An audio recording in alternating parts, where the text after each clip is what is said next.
Welcome to High Tea with Derrick and Rens, a podcast about cannabis culture. My name is Derrick Bergman.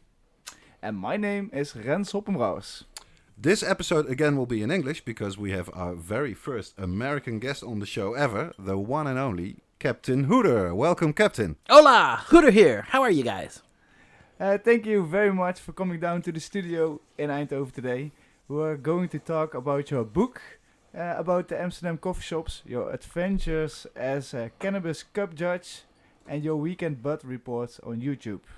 This episode will be a bit different from most because we have some very exciting news to share with you all today. We will skip our regular segment from the archive, and so we have more time to talk about this exciting news and to Captain Hooter, of course. This is High Tea with Derrick and Rens, episode 13. Yes. Good. Oh, coffee. Some fresh coffee to start off with. Yes. Hello, listeners, and welcome to another show of the High Tea podcast. Already show 13, and it's gonna be a very exciting one. Of course, we have our good friend Captain Hooter in the studio, and we're gonna start with our, as regularly, we're gonna start with what's in your joint today? And let's start with our guest, Captain Hooter. Well, let's just see. I have a couple of things here. I think that I'm going to be joining in with some Holy Grail from the greenhouse down at Secret Farmers. Ah, I've heard of that. Mm-hmm. Get ready to rumble, kids. That's a great strain name, isn't it? Oh, yeah. The Holy Grail. Winner. It's also, it's really definitely the Holy Grail. If you smell it, the dankness springs out of it, and you get also like the little tangy taste afterwards. Exactly. It's You're right on the numbers. One of my favorite, for sure. Before we started recording, Rens told me that even though he was very low on cash, that for this time he thought, damn it, I'll buy myself some good weed. We have Hooter on the show. It's going to be a blast. So what are you smoking? What's in your joint today, Rens? Well, it's my all-time favorite. Also, it's the Gorilla Glue number 4 from the Toermalijn, coffeeshop Toermalijn, Tilburg. It's one of those strains that gets me all the time with that really like basement smell and that like the terpy.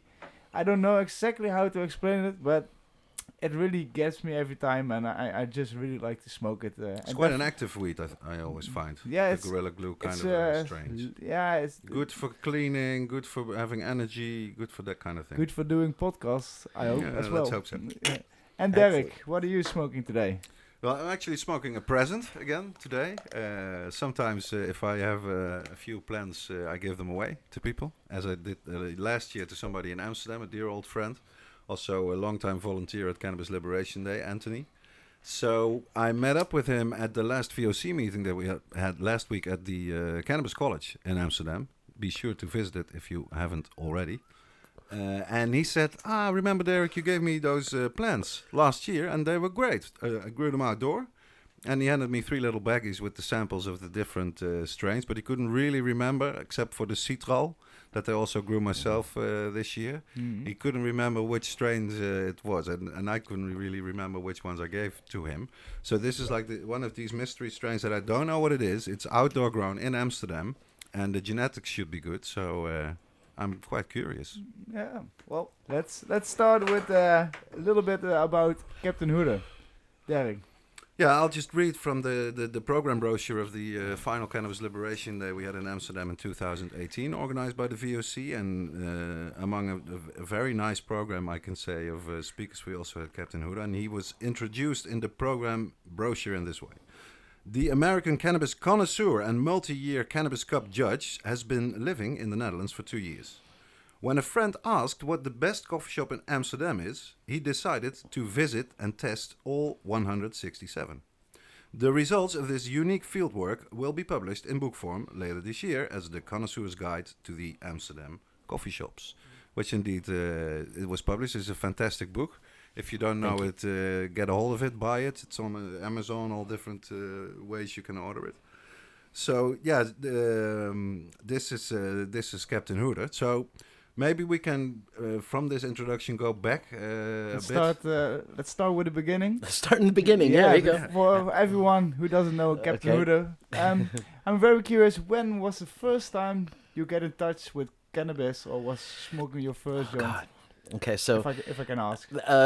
somebody did ask me that once before, and the smart ass answer to that was in the womb, because my mother, apparently according to my father, my mother smoked weed almost every single day during her pregnancy. And so he said to me one time, if there was such a thing as a crack baby, you would be a weed baby. So there was no doubt that you came out with a little puff of smoke that came out around you when you came out of the womb. Realistically, Born high. yeah, but came out smoking. My first time buying some weed, I was probably like 16. It was late junior high school or just the first part of high school. And this was in California? This was in California, yeah. Now, here's the thing, and I think if you read my book, I'll spoil some of this, but my father was a dealer of narcotics, a cocaine dealer during those days. We lived in Las Vegas, we lived in Palm Springs, we lived all around lots of places. We knew lots of celebrities, and we lived on Frank Sinatra Drive in Palm Springs at one point, which was really great. We lived right down the street from Frank Sinatra, and so I had been around high-end drugs since I was 8. And I knew how cocaine was made and cut and how it was distributed. He smoked the very best bud from the get-go because he was in that circle, right? And all the celebrities. So from a child's age, I knew that for him, I knew that the buds always had to be kept in a certain way with a certain humidity in some sort of a container or something that had no light in it. I knew that when I was 9 years old. Okay. Which is one of the things I've been preaching here is about, how we're going to, but that was stuff that I learned from him. He invested in all kinds of things, and I saw a grow op that was completely done underneath a tennis court in the middle of the desert. And it had lights on it and everything. And because it was the desert, the grow lights didn't show off. So they turned the lights on at nighttime. And I saw some just amazing things, and how things were done and how they were created and the quality levels of things. But then when I started smoking myself, I was almost ashamed. I'm like a high school kid. And in those days in California, you had a skunk, you had Mexican, you had commercial. And then you might get something like a Maui Wowie or an Acapulco Gold. Wow. You might see a Thai or a chocolate Thai. I was like 17 or 18 the first time I saw a chocolate Thai. So really hardly any indoor grown bud except for the skunk. Maybe. No, okay. So now I was going to get to that because there was a couple of people that were doing great indoor, and because somebody asked me just the other day, what was the best bud you ever smoked in your life? And I go back to like when I was 18 years old. There was a guy that was growing some hydroponic bud. And we used to call the strain, and this would be the strain, or the cultivar would have been, we called it Pudo Bud. For no reason other than the fact that the guy who grew it was a computer science professor. Okay. So he was a brilliant scientist and had figured out a formula. And I was trying to describe it, knowing what I know now about the bud. I couldn't tell you what the cultivar was even back then. All I know is that it was this amazing buds that always came perfectly, looked like they were right in the middle of a High Times magazine centerfold cut, and they were always even back then the most expensive that you would pay, which I think back then was like $60 for a quarter. That would have been 7 grams. Okay. Okay, so that was Not back too then. bad, but Back in still, those yeah, days, yeah, that was still a lot the of most expensive back then. Okay, and then what was funny is it was hydroponic, so you would get it, and it would be these big fat buds. You'd buy a half ounce or something, and then like a day later, it would be an eighth. Right, it would all dry out, Yeah. and then you would still get it was still fabulous, but it's just that's the thing about hydro. If you in those days and living in the desert also, which has such a super dry. completely different reaction to bud. Yeah. Which I just got through experiencing again. I was just spent 2 months in Southern California and Las Vegas for the holidays, and I saw the most incredible cultivars from the very best growers in both states. And I saw a lot of dry buds, especially in Las Vegas. That was the only criticism I had about any of them, was the dry. fact that there were dry buds. And, again, they were putting things inside the glass jars. Those Boveda packs. Yeah, well, they don't put it, but not one did I see with a Boveda pack in it. And that was one of the things I did it on one of my shows.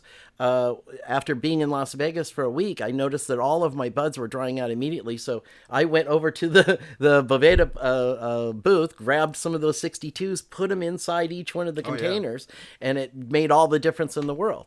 And that was really interesting is really getting some of the people still don't really understand how those packets work, and they start to think that it takes away from the buds in some way, and they don't understand that it's really like putting a blanket over the top of all the terpenes and putting a blanket over your bud and making sure it's preserved perfectly. It's excellent, especially in the desert like that. Yeah, of course. That's one thing what I noticed like 2 months ago. I was in Las Vegas also at that time. I didn't really. I noticed the most in Denver. I was before I went to Las Vegas. We were in Denver. Dry and arid, also, yeah. Yeah, and we bought a nice can, and we first went to like a smart shop or somewhere, a grow shop, to get a grinder because we didn't have anyone, and we didn't open it yet. So started also searching for that one, and finally we got one, and then we opened the can, and it was as dry. You could have done it like dust. Like, why did we search the whole time for a grinder?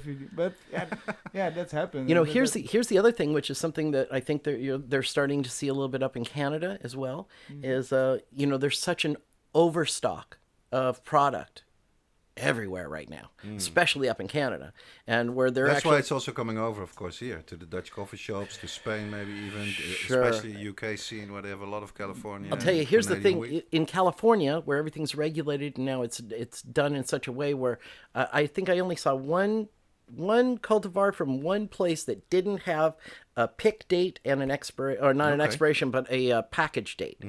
And I saw some buds that were packaged all the way back in February that I was buying in November. Yep. And they were dry, But here's the thing. This is, again, part of the contrast of the world, right? Nobody opens those jars ever. Okay? As opposed to here, where we have these really great, now we're starting to get stuff that's in jars. But if you notice, in almost all the coffee shops, the bud tenders often will open up any of the jars and let somebody smell Absolutely. one, right? It's still, No, don't do that. That's mine. You're giving away. And that's one of the things that, that really happened from our session at the Cannabis College was how many bud tenders and how many smokers and how many cool people came up to me after that and really said, "Oh, I've been trying to tell somebody for so long about, you're so right on the numbers with this, and how do we get other people to start doing it?" And it's been a year and a half, and now there are a bunch of several of the top coffee shops are starting to switch over. they're changing. Yeah, they're all starting to make their moves now. On our last episode, we had Peter Hendricks here, who is very like a veteran coffee shop guy from the south of the country. He runs 4 coffee shops in the province of Limburg, and he said that it was actually his son that put him up to the idea of having these cans that are not glass but are just the metal one, but they are sealed. You can open them up, pop them up like that. C-bent. I think they are the ones. Yep. And he was quite skeptical about it when his son said, "Dad, we should buy a machine like this for the Canadian and the US wheat that we might have." Right. And it's a raving success. Yeah, People go crazy, sure. especially because then if you open it for the first time, the very first time, you get this explosion of the terps and of the smells that are really, Exactly. very different from your ordinary baggie. In my opinion, my humble opinion, there's if I could take all of the best things from all of the different countries and put them into one place, in Canada, every single one of the and in California, almost every single one of the cultivars has a jar or something that has a little couple of holes in the top of it, so that you can look through this thing. You'll see a little bit of a magnification on it. You'll see a big bud, and you can smell inside the little jar. Yeah. And then you go and you buy that cultivar. This is how much it costs, 70 an eighth, and you get a bag. And most of the time now, it's either a bag or a little jar, and it's sealed, and you can't see what's inside of it. That's one of my biggest problems in Canada and in California right now, is you can't see what's inside there. And if you look again at the last, half a dozen of the videos that I did from Southern California and Las Vegas, I didn't get to pick any of those buds, except for the first one, which was the ones that I told you about, which was from my black market dealer who's there, who when I walked into his place, he showed me. It was like, oh, I'm in heaven. This is amazing. And I mean, it's magnificent. And I mean, that was what I left when I first moved here. So because to me, what you're describing, the system, like you get in one of these boxes, you can smell a bit, you can look good at that bud that's in there. Yeah. But to me, as a skeptical consumer, how can I be sure that what you're getting is actually the same batch? Well, and here's the other thing is that, again, now you have to look at these and say, what's the date on it? When was it harvested? When was it put into the container? What's the date now? Okay. If you go by, there's a lot of ranges from different estimates that people will tell you, but they'll say, and people that are growers know a lot more than I do about this. But I think a lot of them say that the terpenes start to diminish after 90 days. And then you go, and then if your buds are exposed, like as they often are in many of the coffee shops, where they leave them out for just completely exposed, or with the sunlight coming in on it, then that goes, just watch it go that much faster. Yep. It's so there's a yin and yang there, right? Yep. So I get this really great, now these buds have never been touched. And yes, if you look at the videos I did and compare them side by side with buds that were, have been touched a lot here in the Netherlands versus ones that have never been touched, even when they're smaller buds, that it's like, okay, you're looking at fashion models every single time. They're all just gorgeous, and and those are not the Dutch ones. Yeah. Well, no, and I don't want to disrespect it because listen, it's a vastly different system and a vastly different situation for the growers and for the sellers. Exactly. It's apples and oranges, kind of different scenarios here. And here we have a ton of really amazing artists and artisans who are just dying to break out and bust out into the world. And I go legal, go legit. Yes. Yeah. Oh, and of course we have the hashies here. We shouldn't forget about that. And if you're into hashies, it's still very in the world pretty good in Holland. Yep. And again, lots of variety. Prices are okay.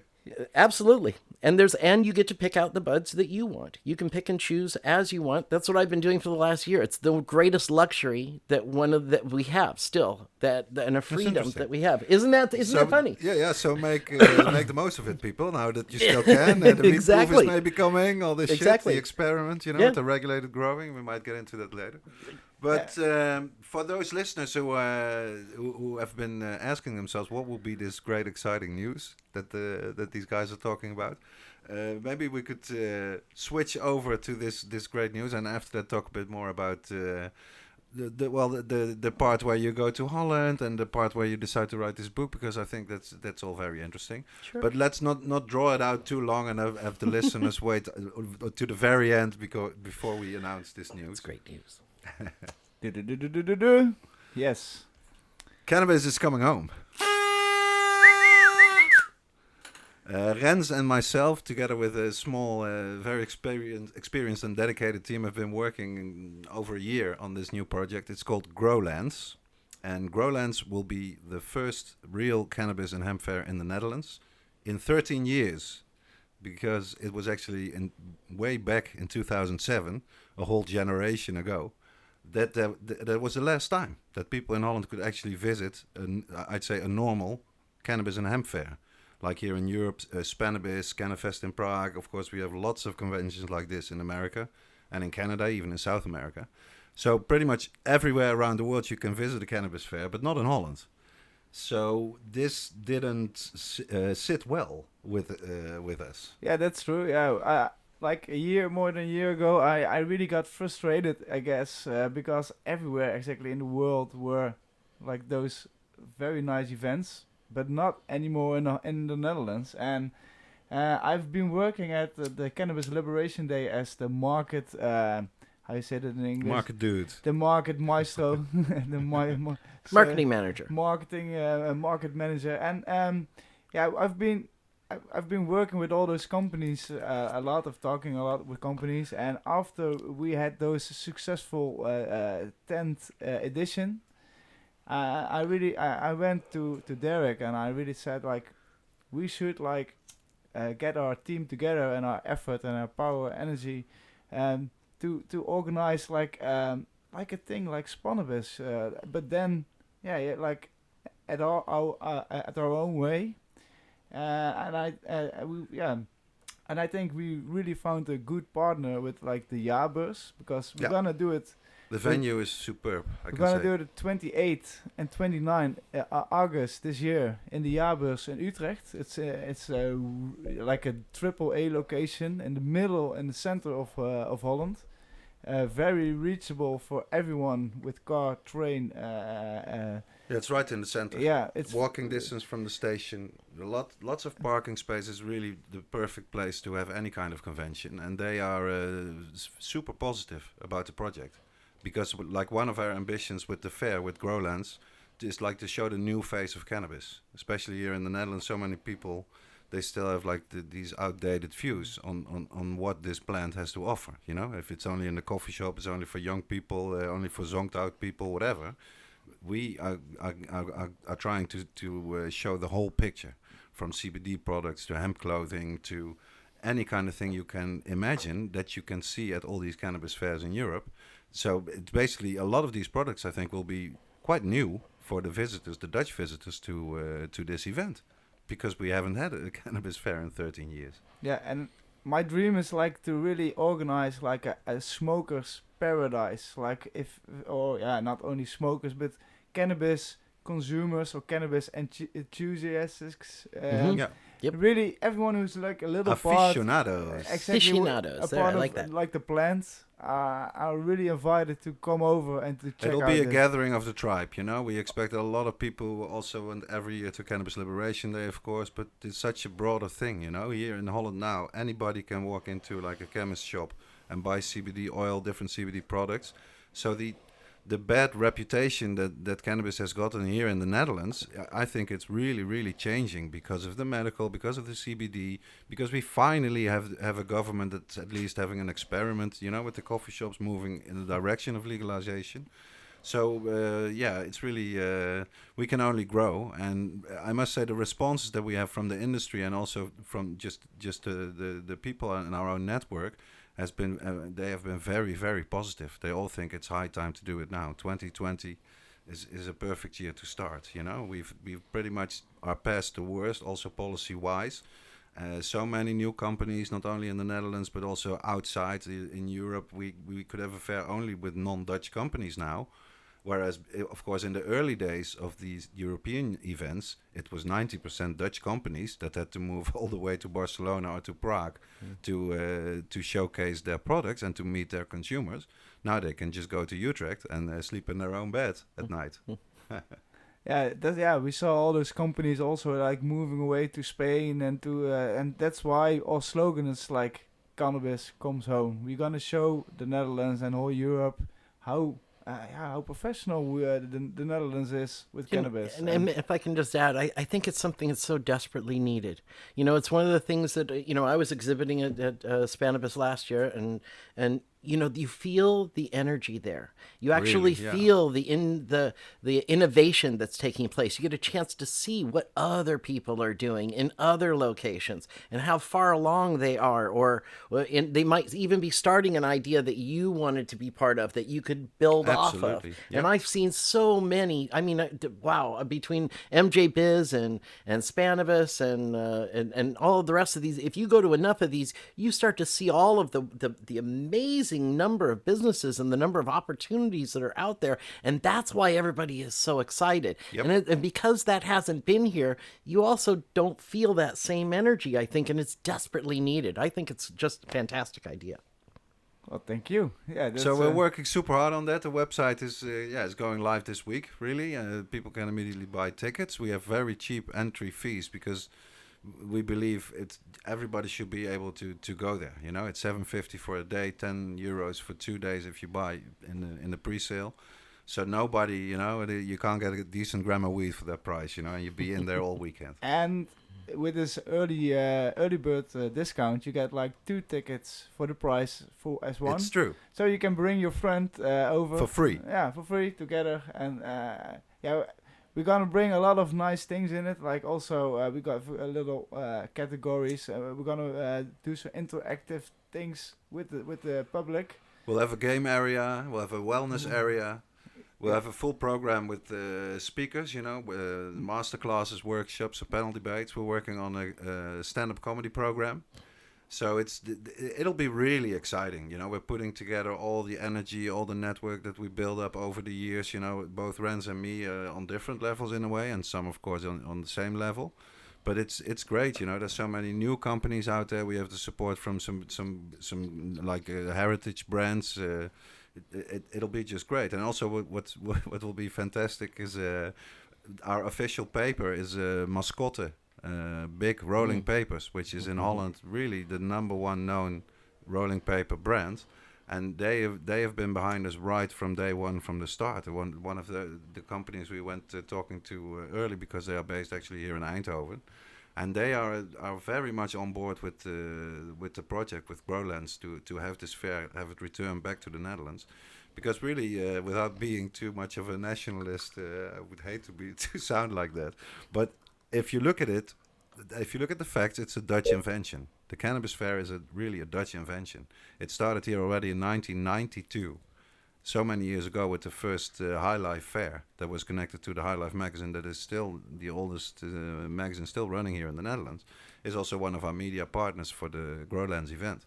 They put it on between 1992 and the last one in 2007, and the whole idea of having this hybrid between a consumer fair and a business-to-business fair all rolled into one, because we are all connected to this plant, is really, we have to tip our hats to Boy Ramsay, who was the founder of High Life. He really made this happen for the first time, and I can say that all the fairs, at least those in Europe, they are all the same concept that Boy Ramsay developed back in the early 90s. So that's why we're gonna bring it back, and I'll invite you guys all to come. Go to the website. It's just simple, growlands.nl. You'll get all the information, and we'd love You can to sign up for the newsletter. also, yes, and get your free tickets. Well, you buy a ticket and get a ticket for free, but do it as quickly as possible before the tickets are gone. So The offer lasts until 4/20. yes, but we'll come back on 20th of April. on GROWLANDS. Like we will try to come back on GROWLANDS every month at least, to get some new info, to tease you a little bit about the program, to give you some new names. Name it and we'll give it to you, and stay tuned at least with this project. Back to Captain Hooter, I would say. So 16, first time that you bought yourself some weed. Sure. So how do we go from say there to like your professional life? How did it work from there? Okay, so we'll fast forward to let's talk about when I just arrived here. So I arrived here about 5 years ago. The previous 30 years before that, my wife and I had created and were running a significantly successful meeting and travel corporation that planned professional meetings and events for high-end corporations all around the world. And part of what my job was to find the best of whatever things were in all of these different locations. Not a bad job. Yeah, not a bad job. And so we over the 30 years covered every continent, every great city, every great hotel, every great restaurant, and always searching out. And we worked for entertainment companies, assorted Paramount Pictures for quite a while, and did location work, and had an opportunity again to see how the better half lived, the above the line talent, as they used to call it. So you learned how to acquire the very best of things.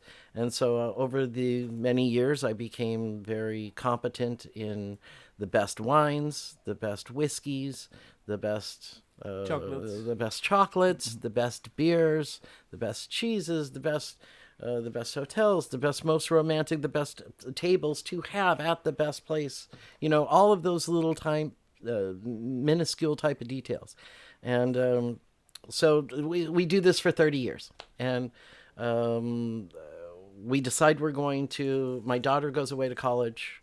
We decide we want to come back to Europe and really travel by car and do the deep love of all the places that we love.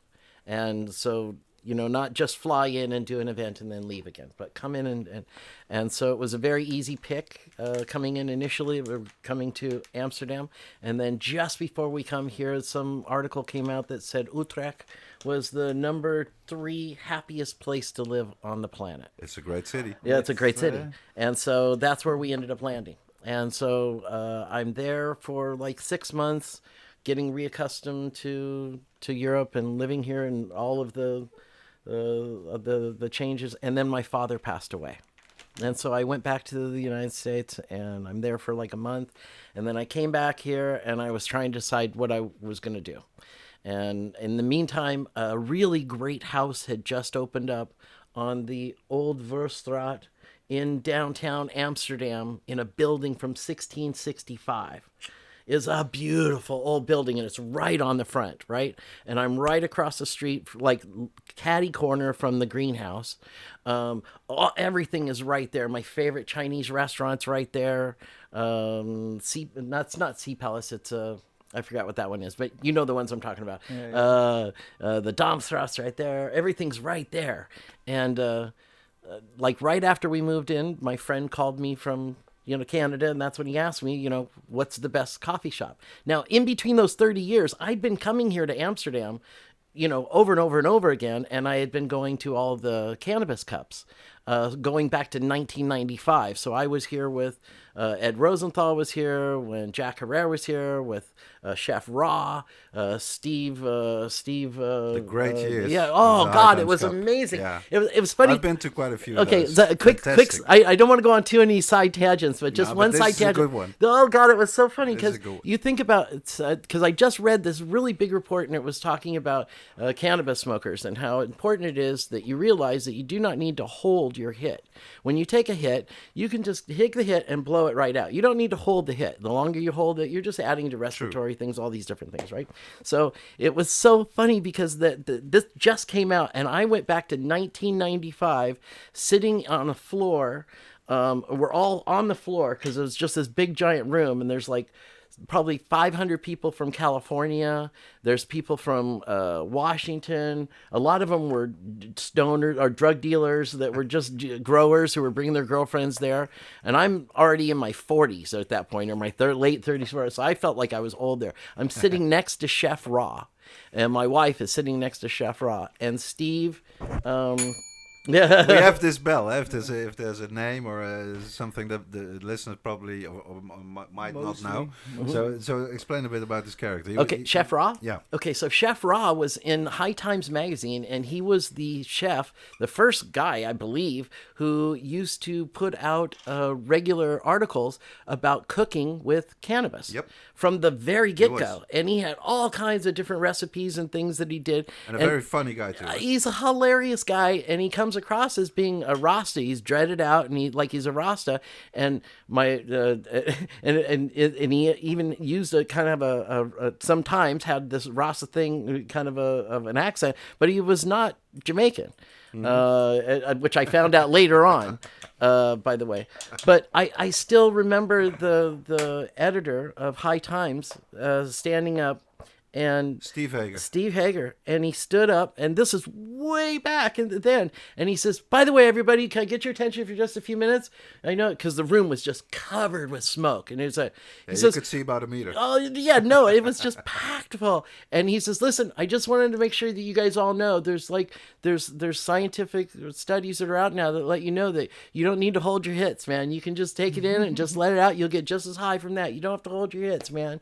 And it was like I was going all the way back then, and he was like, that was enlightening. I had never heard that before, you know, and it was like, whoa, how cool is that? And that was just like the beginning of every single person you met. You got a huge lesson in cannabis, you know, listen to Jack Herrera talking about, you know, and that was, I think that was his last cup that he was here, as a matter of fact, but everybody was just taught you so much. And in those days, you got to go around and you got free samples from those coffee shops in those days, you know? You just showed them you were a judge. Every day at 420, there used to be like the huge circle that all the participants could go to. Yeah. And Steve would just hand out the joints or just throw them out to people, all pure pre-rolled joints. It was fantastic. Well, I still have pictures from those early cups, you know, in the early 90s and the middle 90s. Yep. And it's great. You have these women that are pre-rolling it for the 420, getting ready to have like 100 joints to pass out to all the people for free. Exactly. And like you say, everybody you meet would have a fantastic story, and you would learn so much and immediately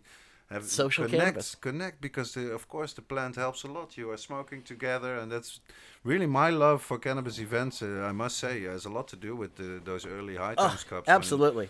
It's so great to have just people that not only will they not denounce you or frown upon you for loving cannabis so much, they're your brothers and your sisters, you know? Well, and that's where I learned in those days about being professional about doing this, you know? Yep. And it was like, I've heard a lot of things about, you know, it's anybody can buy in and be a judge to any of these cups and everything. In some of those early ones, there were legit serious people that were there to judge. I did during that first one, every single sample that I bought, every single I tried that were all on there, I rolled a joint and I wrote on the side of that roach. And I had a form that I filled out. They didn't give you one. I had a form I filled out and said, this was like this one. In those days, I didn't know what I was really doing. I liked the taste and it got me really high, you know, and we were all smoking just ridiculous amounts. So there's no really professionalism to it. It was just, I was having my own opinions about it though, right? So there was enthusiasm. But I smoked. We were there. I was there a week and a half early and left, you know, and so I had a lot of samples. I had a lot of experience, a lot of samples, and I ended up, and at the end of the cup, White Widow won that year, by the way. Yep. I broke down all those, and I rolled up one giant generation joint from all the roaches. Wow. And I wrote on the side of it, 1995 High Times cup, last day doobie. That's how long that joint was. I could write all of that on it. Anyway, it was a fantastic great time. Times. Those great times. But that's so that's why you thought premise. Amsterdam and the Netherlands would be just. So now my dad dies. I come back here. My friend calls me. He says, "What's the best coffee shop?" You know, you're the expert. They know that they all knew. And I said, I don't know. So, and I figured out how many coffee shops there were. First, I Googled to see, has anybody ever done it? Yeah. That was the first thing I did. And I looked all over. Has anybody ever done it? No. Okay. Well, cool. So how many are there? Okay. There's 160. I think it was 168 when I was actually doing it. And that was before we lost Smoke Palace. And they said, you know, nobody's ever really done this. And I said, okay, so this is how many, if I did the way the law's set up, I can only do 5 grams a day. True. If I'm going to do this correct. So I would do 5 coffee shops a day. I could do it. And I went for about 2 weeks. I was about 2 weeks into it, and I almost bailed on the project because I was seeing so many different cultivars and that were called this or called that. And I was smoking and I was testing, I was taking photos of things, and I was going, I'm not comfortable with this. I don't think that I really, I'm seeing things differently that maybe I don't really know enough about what I'm doing. Okay. And literally at that point was considering just quitting doing it. Also, I wasn't really spacing. What points? I was about 2 weeks in. I was like 2 weeks in. So what makes you like? I'm not. I was doing it wrong. I just knew I was doing it wrong. Because you can't smoke 5 times and start you at smoke 10 on the o'clock in the premises. morning. Yeah, because I'm going to each of these coffee shops. I'm buying 1 gram of whatever the very best is. I'm doing the exact same things, just like you would do in a Michelin restaurant. Yeah. And then if they have a place to sit down, I'm sitting down, I'm having a cup of coffee, and then I'm going to roll a joint, or I'm going to take a pipe hit. I'm going to take a picture. You did 5 a day. When I first started, I was doing it's 5 a too day. much. And well, yeah, it was. And, Even if they're close together. yeah, it was just it was too much, and I was getting the information, but I didn't think I was doing it legitimately enough for me. Okay. And plus, I was seeing strains that didn't make sense to me, and that was what was really throwing me off. And that was when I found Max Montrose at the Trichome Institute, and I contacted him. I literally said, "This is what I'm doing. I'm working on this. I'm really screwed up." He had a kind of, at those days, he had a preliminary kind of an interpening class that you could take, and immediately I got a hold of an interpening wheel and an interpening loop. Because this guy is in Amsterdam. He's based in Amsterdam. No, he's based out of Colorado, I believe. Okay. But he created interpening. It's if you think about interpening, like a sommelier is for a wine, or a cheesemonger is for cheese, or a beer meister is for beer. Interpening is for wheat. So it's a wine connoisseur of a connoisseur level of being able to evaluate and know what your buds are and what kind of effect it's going to have on you, And regardless. what to look for and how to name it. And to understand the quality of it, and to be able to know if there's anything wrong with it, and to be able to know from smelling it, using all of your senses to really ascertain the We'll certainly level of put the quality. link to the company in the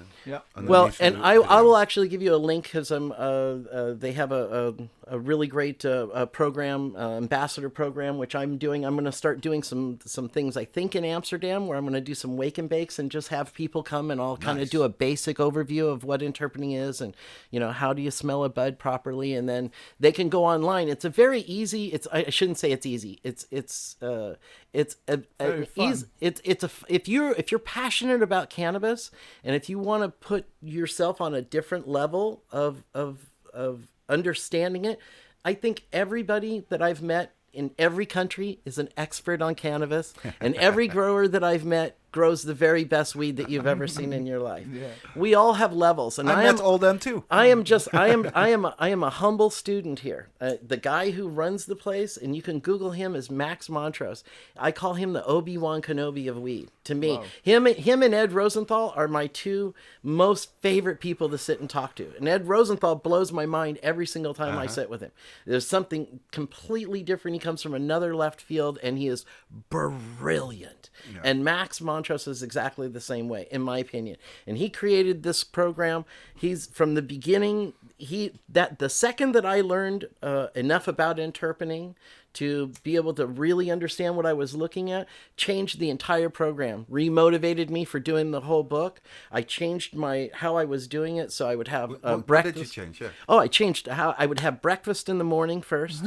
That was the first thing. I skipped a lot of breakfast. Breakfast in the morning. I would do my tastings between 10 o'clock and before lunch, and get as many of those in. And I wouldn't smoke. I would maybe take a puff, and then I would then take a look, and then I would puff later on during the day before I would make a complete sample of it, and try it again after I had had dinner, which was another thing. After meals is a completely different thing. And I have the experience as well. And one of the things I'm working on a lot right now also is tolerance levels. And we'll get into talking about my videos and how I describe the buds and how they affect me, which is the way I've been trying to... I've been changing my videos constantly, so I'm trying to talk to everyone and say, this is what I've smoked, and this is how it looks, and this is how it looks when we look at it really up close like an interpreter will, and this is how it affected me. And then people can make their own judgments, because I smoke a lot. So this is how it affected me. It might kill you. It's different for anybody. If you Very haven't smoked a personal lot, thing. this will cripple you. Yep. But I don't want to say that because, again, I've now had different viewers and fans who have come to me from the book and say, I listen to you and watch your shows and stuff. And now I know what your level is because I smoked some of that afterwards and I saw how it affects me. So now I have a gauge and I know when you talk about something, how it should affect me as well. Because it's different for everyone. Of course. So anyway, that was how we got to the part of the Max Montrose saving the book. So then I went and I wrote the book. So after I went to every single one of the coffee shops. I narrowed them all down to 20. And then I called those the best of the best. And then I went and I picked out the best restaurants that were close to those coffee shops. And I paired them with the restaurant. And then I set up structure for how you are arriving to Amsterdam. So if you're coming first thing in the morning and it's before 10 o'clock in the morning and you're coming by train and you come into the train station, I'm going to say, go hit Prix de Me. And they've got really great smoothies and breakfast stuff. And huge place. Great place. And they have security guys that'll watch your bags for you up front while you get a smoke and get yourself About started. 420 meters from the central station, I'd say. There you go. Exactly. Right up there close. And then if you're coming in a little bit later than that, after 10 o'clock, and you want to get a quick smoke, go to Superfly. And you can go to Superfly right there. It's 9 minutes from the airport. It's the closest and the last joint you can get before you get to the airport. Very important. Right? So I structured the entire book around, again, like I'm giving this to my friends who are coming, who are all ask me, what's the best coffee shop? Okay. And from this bam. period, I remember you reaching out to me and Yes. saying, I understand that you are a cannabis activist connected to this VOC organization. You said this is correct. And I thought it was so funny because you said, I do understand quite a bit of the policy, but there are a few things that really still puzzle me. And I really need somebody And they still do. to really explain to me what this is all about and how this all came about and how it really works. So then you came over your first time. It was great. Yeah. And because what I remember also about like booking you for the Cannabis Liberation Day, the Cannabis University thing there, which Steven Compier presented, by the way. He did a fantastic job.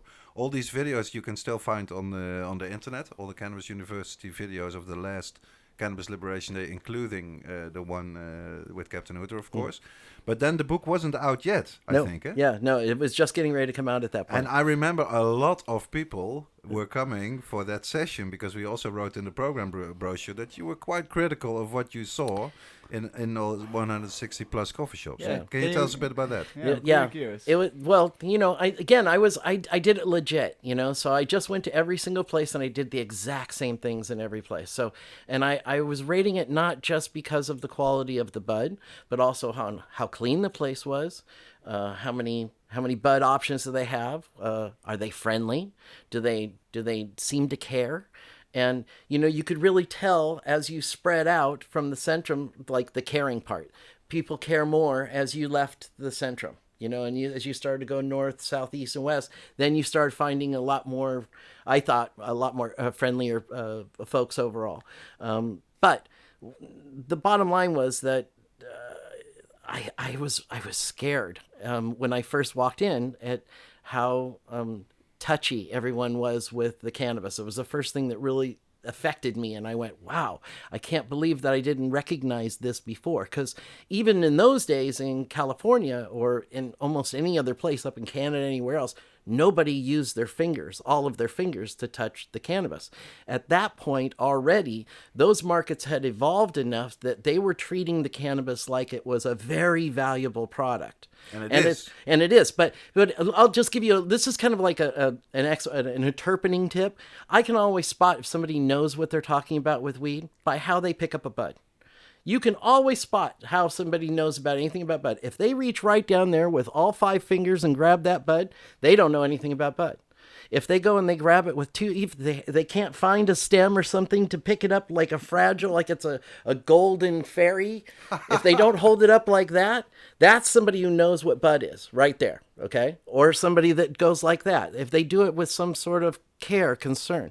And it's like nothing like that when I first got here. And when I went through even all of the best coffee shops, I mean, it was it was, I mean, I had little voices inside of me that were screaming all the time. It's like, oh my God, what are you doing? What are you doing? It was like, and honestly, from my specifications, and again, I'm coming from different market, it's gross. I mean, and it's really dirty, and you just don't see that anywhere else.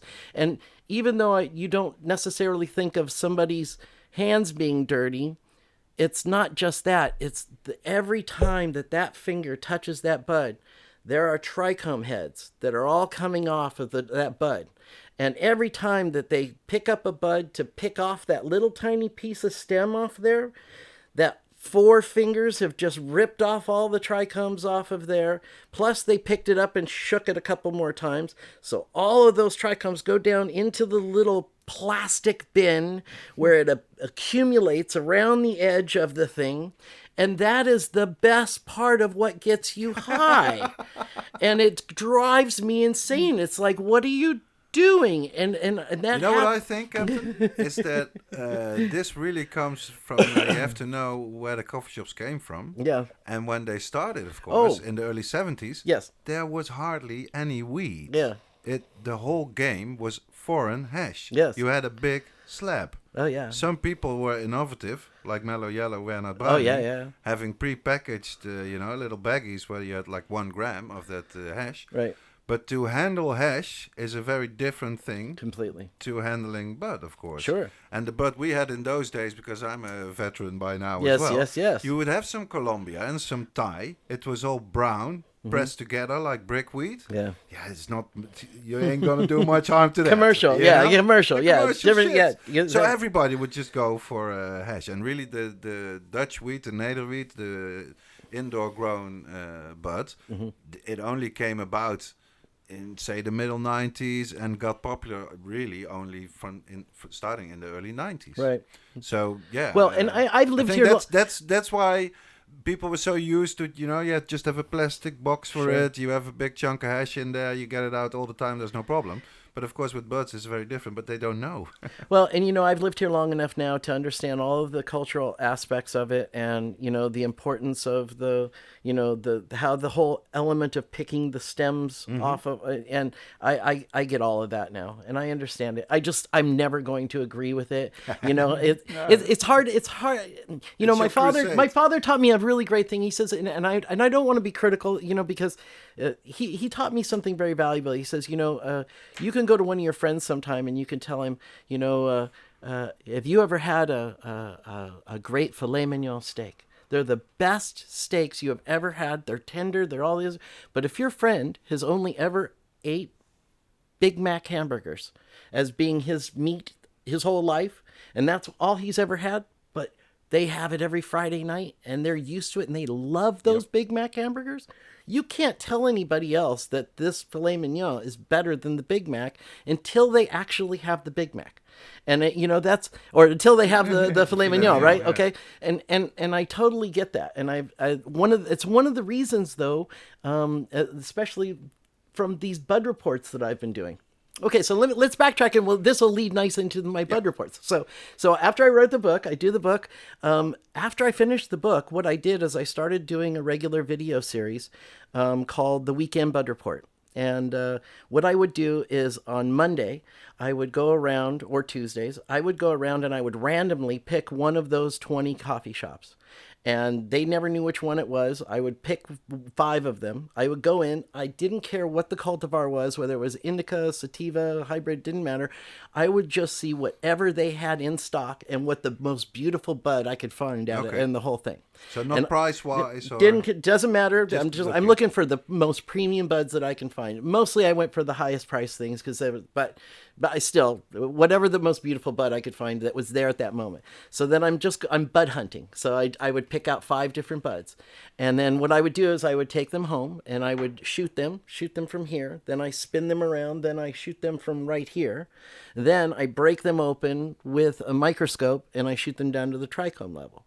And so the whole idea behind the video was to go to 5 different coffee shops, pick out 5 different buds, and then smoke them, see how they affect me, and show you what they look like when we look at them up close and give people an idea of what kind of buds these are that are available and what kind of prices they'll pay. And nobody else can do something like that, right? No, coffee shops can't do that. Nobody can do that. And I am affiliated with the Zero, so I can do anything I want to do. For the international listeners, one of the rules that the coffee shops really have to strictly adhere to is that there is no advertising whatsoever by the coffee shop, not even on a lighter or whatever, let alone on a video show, whatever. But of course, if someone else does it, then there's no problem because it's not the coffee shop advertising themselves. Exactly. And I can do it because I'm the author of The Connoisseur's Guide to the Amsterdam Coffee Shop. So I am simply demonstrating... Yeah, you don't have a commercial interest with any of the coffee shops. Exactly. So I'm just demonstrating my expertise at picking out the best buds in the best places. It's all legit. Exactly. So I'm able to do that, and I did that for a year. And then every single week I'd publish the show, tried to publish it on Thursdays for the people that were arriving for Friday, Saturday, Sunday. So Convenient. It was a weekend bud report. And then I took it to Barcelona, and I did a couple of weeks in Barcelona. Then I've taken it around to several different cities all around the Netherlands. Let's not skip over this because we are going to Barcelona next month. Oh, yeah. What will be your top 3 then for the clubs that you saw in Barcelona? Oh, God. Budweiser. I love HG. I think that's a really great spot. HQ? HQ, sorry, HQ. I like the Plug. The Plug has got a great vibe for me. Always has. Plug is great. There's what was the other one that I really Dr. D-O-U? Dr. Do, okay. Dr. Do, which is that's a more of a neighborhood. It feels like my neighborhood spot, and there's like a cool swing, and there's a backgammon set, and all kinds of really cool things there that I really had a great vibe that didn't feel like check it out, as big as the other ones, because great, yeah. HQ is awesome though. We also like to visit like a few like really notable social clubs, like indeed the Plug, La Calada, the Backyard. The Backyard. Mm-hmm. Yep. But I can also advise people who's going to Barcelona, or maybe I shouldn't, because then it's still a secret spot. But I love to go to Terra Verde. It's which one? Terra Verde. Terra Verde. It means green earth. Oh yeah. Green earth. And it's a really small... They have 2 spots. Yeah, it's 2 small spots, really local. Okay. You barely see any... You walk past them. Yeah, but you barely see any Spanish or non-Spanish people in there. Mm-hmm. But they have super nice weed also there. And they stick to the rules quite firmly, so you cannot become a member and go in on the same day. For instance, you have to plan ahead. You have to have somebody introduce you properly. That's what a little bit most of them. Hours to wait. Yeah. If you look on my YouTube it's a page, great spot, and you'll find us there for sure during this Cannabis week. If you look on my YouTube page, you'll see that I think I've done either 2 or 3 different shows from Barcelona, and I show each one of the clubs and the best bud that I was. I did the same thing I do here, so I picked out the best bud. So at least it'll give you an idea of what kind of prices you're looking at and fantastic. We how they should look definitely up close. check that out before we go into Spannabis. We will. I have a question, like on the previous subject. Yes. Because you were talking like a lot about things that were shocking you, but it was also like things that were really surprising you, in a good thing. Oh, first of all, there's a reason why I moved here. I love this place. This is and when I moved here, I moved here for the freedom that you do have here, which is, again, still, I think, one of the best in the world. We're a little confused right now, I think, in a couple of different areas, but I'm confident that that's going to get straightened out, and, wiser minds are going to prevail in the long run. I'm going to stay positive, and I think that things are happening at a very rapid pace everywhere else all around the world, and I think that's going to help make things happen here, hopefully in a positive way. I think that we are as I've talked about it, and the reason why I wrote the guide, I think this is the greatest city in the world to get stoned and walk around. And I would say every city now that I've lived here a few years, almost every city I love just getting stoned and take a walk around the park, and this is one of the most beautiful countries in the world, and I love the people, and even the crappy coffee shops I laugh at. I go and I try to teach them some things when I walk in, and I'll ask them. I've learned to laugh off some of the things that I thought that used to be a little bit of a hassle for me. I understand how everybody is and the attitudes now, and that's one of the things I love about. We couldn't wait. I spent 2.5 months in California, Las Vegas. We couldn't wait to come back here. You know, my wife was going crazy. God, I can't wait to get back. And it's like, yeah. And it's like, we're home here. And so, you know, I'm tried to, everything that I've been doing is tried to be in a positive manner. I don't talk about the negative scenarios too much about, I talk about the things that offended me when I first got here. And I'm still trying to get everybody to clean up their act and to treat the buds a little bit more, you know, preciously. Because I think it'll help everyone all the way around, you know, just realizing how to handle it better. And, you know, if there was more training, and again, let me say that after we did the Cannabis College, I had what a great outcrying from a lot of the bud tenders that I then went and saw. People saw the video that I did there and all were so cool with me and supported me and gave me a lot of information about how they will go about doing things and how the process needs to change, you know, from the growers. And there's so many problems from the laws and the government and making it so difficult for everybody. And I understand all that. And I want to just do the very best that I can to help and share the information that I've learned and little things, big things, whatever I learn. And I meet people constantly. And whenever I'm doing my wake and bake things or whatever, I see so many people and I end up not eating. I end up talking. Everybody asks me, why is your lighter like that? I've never seen anybody with a lighter like that before. They use the wick, huh? Yes. So that you don't have to direct. Yes, I always use a wick for lighter everything. As you see, you know, if you look on my Instagram, you see a lot of times when I do my bud reports. You're a bit of a gadget freak, eh? Yeah, I see a lot of gadgets. Yeah, well, you know, that's the deal. Can you explain a little bit Okay, more? so this what you're looking at here, which if you go to my Instagram page, you'll see a picture of it. This is my tasting kit. And so, like, when I go to the 5 different coffee shops and I pick out the 5 different buds, after I've taken the photos, after I've done the shot down to the trichome, I will then take the buds, I'll break them up. I don't touch things with my own fingers, by the way. I don't cop out. I'm wearing little rubber gloves here that you can't see on the tips of my fingers. Little finger condoms that I use. But these are great, you know, because to use these full-on gloves is such a hassle, but to have only on your 2 fingers where you actually touch the bud. This is all I need. Super smart. This is all I need. So I break these up. We have to get them to all the bud tenders in the coffee shops in the Netherlands, I think. Well, it's funny because I do a Johnny Appleseed kind of a thing like that, and every time I go to a good coffee shop and I like the people in there, I'll usually drop off a pack. Ah, fantastic! I have a couple Thank of. you so much, I got. we put a photo of them in the comments if we can. Yeah, for sure. So anyway, I on our Instagram page.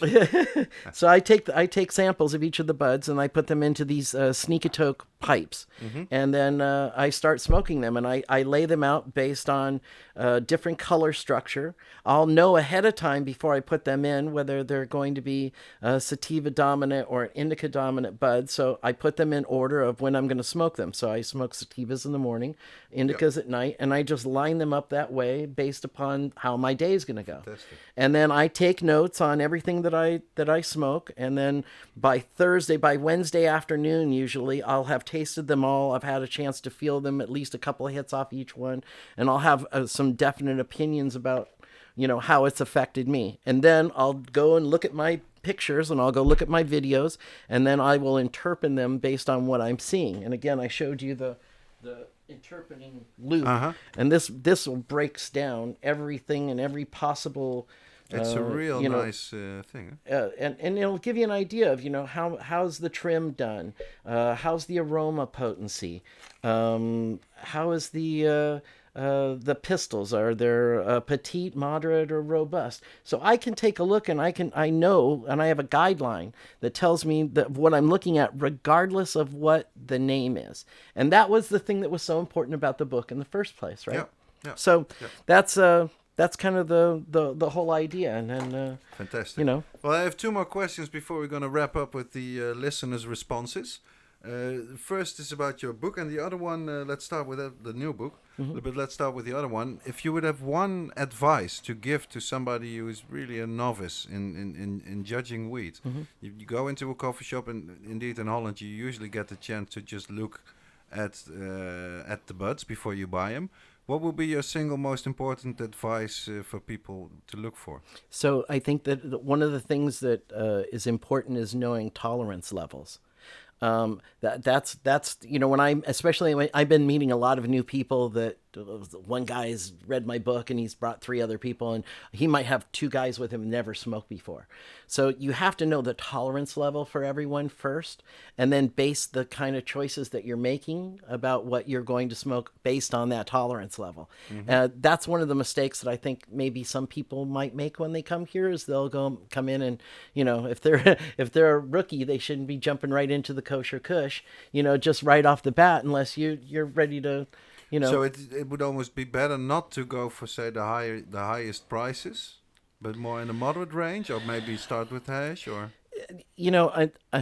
I was never a big hash smoker in California. We didn't have hash that often, and when we did, you put it on a safety pin and put it under a glass, and it was like a spoiled thing that you got.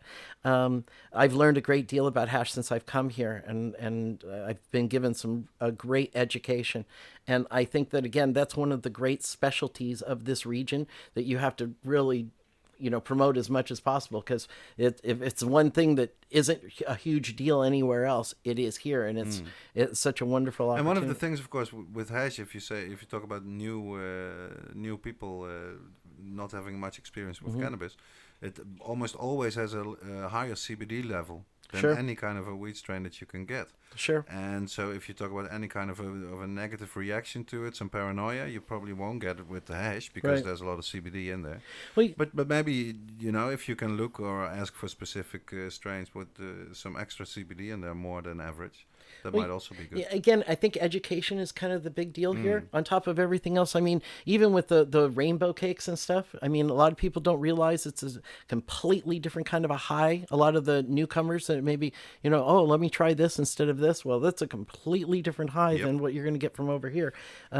So, education, I think, is important. And, again, for me, it's such a bizarre scenario still to come back after being in markets, several in Canada and everywhere, where all of these providers, all of these dispensaries, all of these delivery services are available at the tips of your fingers, right? We're not there yet. Oh my God. Over here. I was thinking about the mayor thing where she was talking about how she wants to stop foreigners. The mayor of Amsterdam. Yeah, okay. Well, how about this? Let's just make everything legal and open up, let delivery services open up.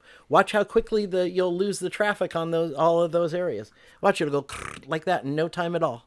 You'll have people, they'll come in and just breeze by maybe, but they won't have to, because they could have a delivery by the bicycle in about 5 minutes. Yep. Right? That would fix all of those problems. Oh, but there's so many problems with that. That'll never happen. Dream the impossible dream. Okay, last question is about your forthcoming book that will be really focusing on. What's the title again? The 20 best coffee shops for 2020 in Amsterdam? So this is I'm going to make it the second edition of the first one, and it's the top 20 for 2020. And what I decided to do this time is I'm taking the original 20 winners, and I'm taking them and scrambling them, throwing them back into the bowl. And then I went to all of the coffee shops that scored 4 stars at least, and pick them in, grab them, threw them into the bowl, mix them all up. That's a total of 44 coffee shops. Okay. And I'm retesting all of them just from Square, just like and I've already tested probably half of them. And there's a bunch now it's been a while. So many of the coffee shops and the bud tenders know me. So I knew that. So how am I going to, so I'm there all the time, and they have no idea when this particular visit is going to be the visit that is going to be the visit that counts. But you're not going to shave off your mustache. No, or wear a wig, I thought about that. I did think about that. I said that would be stupid. That would be dumb, though. It's going to be the same. I'm doing exactly what I did the time before. I'm using the same language, and I've even done a couple of things else. I've added like a bonus question. I'll ask a bonus question of just to see how much education the bud tender has. I might ask a question like, so I've been hearing a lot about wax and shatter. Which one's better? Right? Just to get some, what kind of answer am I going to get on that? Or if I get, and I'm using like 3 of these and I'm mixing up the different questions, I'll ask, have you ever looked at a bud under a microscope or under a loop before? just as a question to find out. Have you? That's just another level. Mm. And again, to me, I think every bud tender should be educated enough to have looked at a bud under. But there are some courses that they actually do follow, Yes, and there's they do learn some stuff, and it wasn't like that before. And let me just say that since I wrote the book, moving forward, boom, slowly. it's been no. There's been so many really great stories, and I've seen with my own eyes. I was just up in at Yanks coffee shop in Zandvoort. In Zandvoort. All of the bud tenders were wearing gloves. Wow. All of them were wearing gloves, and I walked in and I went, oh my God, boom, boom, boom. And I believe one of the reasons why is I think one of the people from there, or the owner from there, was in Las Vegas, or went to Las Vegas for the MJ Biz. And when you have a chance to see that's what's happening to the industry right now, and that's the next level. Cannabis 2.0. Yep. Totally. And this is that's obviously a man who's thinking to the future, and he's making the right kind of decisions. Okay. Yay. Well, I think it's about time that we go over to our last segment of this episode, the listener's response. I'm not sure if you picked a winner for this episode already, Rens. I did. In the meantime, I did. I was. We have from the beginning a really a person who is following us from day one, and he's always asking very good questions. Okay. I'll just pick his last question, and it's Leonor. He's from Bitcanna. Ah, indeed. Amazing guy. On Twitter as well. Yeah, he's very active, and he asks us, because we always were talking about our favorite weed or our favorite things. He was like, "What was your worst experience with a joint ever?" Wow, I think of one immediately. I didn't even thought about it myself, but I'll let you guys first, so I can. Do you have a super bad trip, or we want to go first, Captain? Whoa. I did have one, and I still don't know what that was in that. I was in Washington, D.C. When was this? Oh, God, this is 1985. 1985, I'm going to say. Maybe 1986. And we were in Washington, D.C., a suburb outside Washington, D.C. I was about to get married to a lady, and was back there with some of her friends, and a guy passed me a joint, took a hit on that joint, and immediately it tasted like bug spray. Ooh. I tasted a bug spray kind of a taste, and I went, whoa, what's this? And he goes, oh, this is the shit, man. This is the killer green. This is the killer green. Yeah, it's going to kill you. It's a killer green. He wasn't kidding. I took one more hit, put that thing down, and I remembered, maybe 5 or 6 minutes afterwards saying, I'm woozy, I need to go lay down. I walked a ways, got to the house where we were staying. I laid on a bed. My head hit the pillow, and for what seemed like the next 5 hours, I had the most colorful dreams of things like a Steven Spielberg, Steven Spielberg experience or movie that was E.T.-ish and stuff, and had bright colors. And then I woke up, I'm on the bed, I got up, I walked around, everybody's in the same place. I walked in, I said, God, I've been gone forever. I had this thing. He said, no, you've been gone about 20 minutes. And I still don't know exactly what that was, but there was something they called green, and I think it was probably something sprayed on so it wasn't weed, or maybe a little salvia in it or something. I never had anything like it before or again, but that would be I learned never ever to just take a joint again like that ever again. Yeah, that's Maro also made a column about that. About sharing joints, it's true. You don't know what tobacco in there, or is that tobacco all this? Or For whatever. me, it's interesting. You said 85, maybe 86. Well, this would be around the same time as my most negative experience with cannabis. I think it was hash. It's quite a strange story. My parents were out. I was still living at home, and already back then, I'd like to take a hot bath, as I still like to do every day. So, because my parents were out for the whole weekend, I planned in advance, got some nice hash, and thought, this I can never do, is lie in the hot tub smoke a nice joint of hash. Mm-hmm. This is what I'm going to do. I never done it before because my parents were there. I always had to do it sneaky. So I lay down, hot water, have the pre-rolled hash joint, put more than half a gram in there. Yeah, if I'm going to do it, might as well do it good. So I think I'd be halfway through the joint, maybe 2/3. From then, there is not any active recollection of whatever happened. Oh, shit. I wake up, Oh, no. stark naked, on the stone floor, Oh, no. one stair down. Don't know if I fell down or walked down. Oh, no. I have no clue how long I have been on this floor. I am cold, of course. It's a stone floor. But thank God none of my brothers or sisters were at home or were calling at me. So and when I woke up, I was good. There was no problem. In a minute, I sort of understood. Maybe it was a bit much I put in there. And for a long time, I thought, maybe the ultimate bodily relaxation that you get in a hot tub, and if you add the hash on top there, it's too much. You pass out. So for a long time, I didn't do the combination, whereas today, I can tell you, Rens already knows, it's my start of the day. I take a hot bath, and then I have my wake and bake moment after breakfast with my first coffee, and it's just a fantastic combination. But this was a bit of a negative one. How about you, Rens? Yeah, I really had to think about this, but I think I should tell a little story about my worst experience with cannabis indeed. Well, worse. It wasn't worse. It was pretty heavy, I'd say. We want only the worst.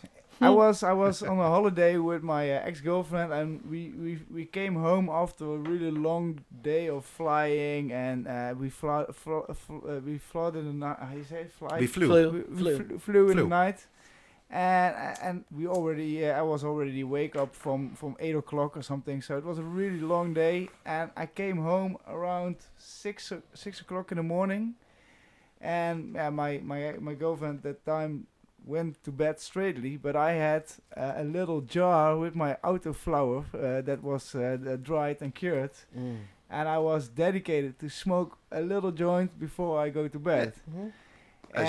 As you do. But I was away from 2 weeks from home. I didn't smoke for 2 weeks. Okay. So I did. My tolerancy was. Your tolerance level was zero. Was zero. I was super tired.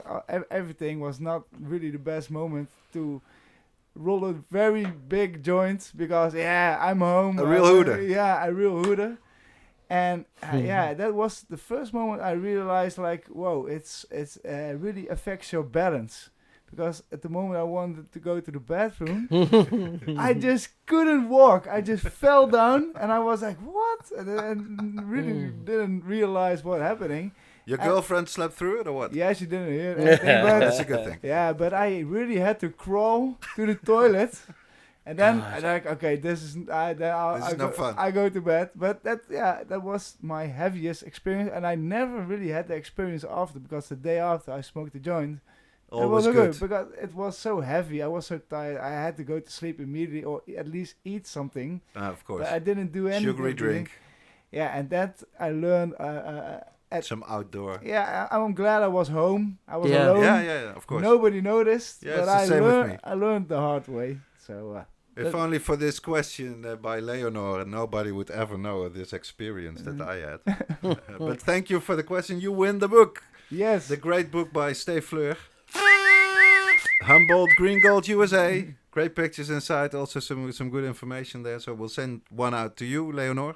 If you want to win a book like that, you can comment. Also the international audience, of course, because this is our second English language episode. The other one with the bag lady, we can totally recommend it to you. It's a hilarious episode. Crazy bag lady. I love her. She's the best. Yeah. We all love her. God, she's great. Thank you, Captain. Thank you, guys. This was fantastic. I really appreciate it. And, again, thank you for everything. I mean, right from the very beginning. I mean, you gave me some really important information right when I started this little stony little adventure that kept me on track. And again, just thank you. Without you, a lot of this couldn't happen. So before we close, I want to ask you one last thing. Yep. Which guest would you recommend for us to be on the High Tea podcast? English speaking. We'll narrow it down a bit. Okay. I'll tell you what. I can't get him here. If I could get him here, it's got to be somebody that's here, right? Yeah, or coming over to Cannabis, because we are planning on recording. Yeah, some we're stuff taking there our for the stuff High Tea with podcast. us. You know who's going to be here? Jonathan. Jonathan Hirsch. Jonathan Hirsch is a cannabis professor in Toronto, Canada. He is a brand ambassador for Boveda. He is a master creative joint roller who rolls giant, amazing, multi-$1,000 joints. I really He heard is of him. a Instagram god. He is in 2 of the last articles that I've written for Cannabis Culture magazine. You'll see he's actually on the picture. He's on the our cover. list. He's on our list Okay. now. And I believe he's coming here in May, and he's going to be here for the Jack Herrera Cup. Okay. Oh, wow. Well, that's a good moment. Great tip. Okay, Thank you that's going to be very much. be my tip for you. Exactly. Then we will close this podcast off. Thank you very much all for listening, and I want to thank. Don't Derrick. forget to visit www.growlands.nl for the fair. I want to in see you August. all at our festival fair, and Thanks for listening. Thank you. See you next time. How do it? Bye bye. Bye guys.